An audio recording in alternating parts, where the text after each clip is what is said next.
there. A little over to the left here. It's a little weird. Hey there, Bob from Oregon's Constant Gardener. Welcome to the OCG Fam Show. To you, my YouTube buddies. What's going on? Let me know in the comments. We'll talk about after the show. Right now, let's just get into the show. Recycling soil, popular topic. You get this soil. You want good soil. It's important, especially in a Nectar for the Gods Grow, to have good soil. But it's expensive, and it's also expensive to ship, which makes it artificially more expensive than you might think it would be. Recycling your soil is an important thing. And we had a question about that, specifically about using Coco Coir in recycling your soil, something you need to do. But not all Coco Coir is created equal in its manufacturing process. And we talked a little bit about what you need to do and why you need to do that to make it work in a Nectar for the Gods Grow. Clip with Scott. I'd like you to watch it, and I'll talk to you after. Good answer! Sure. Last one. Well, no, we had something else we want to talk about, too, I think. 3. This is still from Graybush. I plan to use some additional Coco Coir and pumice when recycling my peat-based soil next time. Do you foresee any issues? What? Hold on a second. Something just... Oh. I just switched up. Do you foresee any issues with pH, and what do you do proactively to correct anything typical of Coco Coir rather than scrambling to correct something mid-flower? I will add earthworm castings, EWC. See, I picked up on that. I know it now. And the compost element as the compost element of the soil mix. So it's just knowing the source of the cocoa, I guess. I mean, flock it, get it, and would you do a slurry on it. Yeah, you do a slurry on it. We do everybody's. I mean, when we get our cocoa in, even though it's from the same source it's been for 18 years, we still take the first brick off of every pallet and break that off separately and test it. Mm-hmm. And even then, we wash all ours anyway. But we'd like to know if they've changed compression rates, if they've added salt. They're not washing it on their end, because it helps us understand how much more.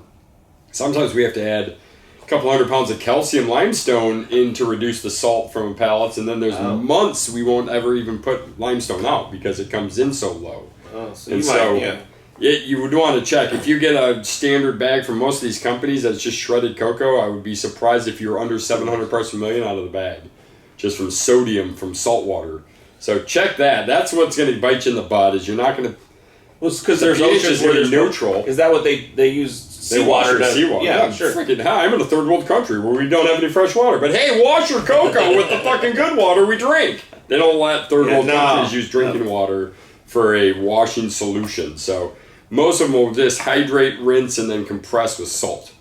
And then some people can of nutrients. Do they suck it back out again with salt? Oh no, they just compress it, dry it, and then send it out. Yeah. And actually, I've got pamphlets from the good old days in the industry of doing trade shows. They intentionally compost cocoa in salt water to add EC to help. It's hot cocoa! Well, they wanted to work with the EC in their can of nutrients that are salt-based. So if you're salt-based and salt-based and salt-based, I've had more people complain about our cocoa, and when I find out what they're using, it's usually like Athena's or Mills or GH, where it's all these salt-based nutrients. And our cocoa's so washed, so there's 0 ppms going into it, so it's robbing their ppms because it wants that salt back that we stole from it. So a lot of people are like, well, how do I guess I'll charge it with CalMag, which is just calcium nitrate salt. Sure, and then fix it. Yeah, so it's look at the cocoa, find the source, and then just do your own slurry on it and soak it. Don't be afraid. We're not doing a 1-to-1 in 3 minutes and hoping. You can literally take a handful, put it in a cup of water, squeeze the water out in an hour or a day, and just see how much salt comes out of it. Because if you're above 500, 600 parts per million, your first game is going to be, how do I combat that much salt when I'm putting it in with my peat and stuff?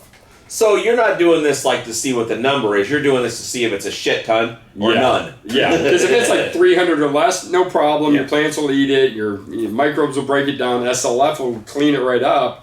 If it's above 400 or 500, it might not hurt to take a couple ounces of bone meal and some Olympus up, make up a 5-gallon bucket of it, and pour it right through the bag and just get that initial charge reduced, and then use it after that. It just sucks because it sucks to have to wash cocoa and then try to get the moisture back out of it. I mean, we have to use an orange juice press, so I'm not sure you're going to do it at home. Yeah, 2 5-gallon buckets with holes in them, and then sandwich them and stand on it. So it'll probably be your best bet. Okay. What do you think? That informative, entertaining, helpful? Agree? Disagree? Do you recycle your soil? Do you use cocoa? What are your thoughts, questions? Let's have a discussion about it. I love you. We'll see you tomorrow. The OCG Fam Show.